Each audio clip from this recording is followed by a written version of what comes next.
Timbog ng dalawang magkapatid na suspect na sangkot sa iba't ibang iligal na gawain sa probinsya ng Cavite.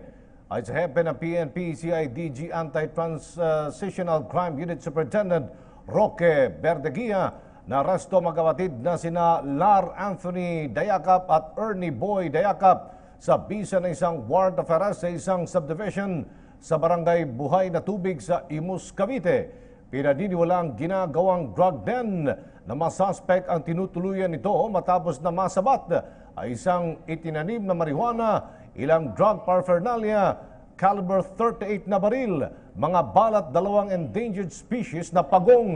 Ilalaban ng CIDG kung may kaugnayan ang mga ito bilang gun for hire sa nasabing lalawigan. Tiniyak naman ni Verdeguia na maghihimas ng rehas ang dalawa dahil sa patong-patong na kasong kakarapin nito. Kaninang umaga, mga bandang pasado alas 6, no? Sumugod ang mga operatiba ng CIDG sa Imos para isilbi itong search warrant na ipinalabas ng Quezon City Regional Trial Court sa isang nagngangalang Lar Ace na di umano ay nag-iingat ng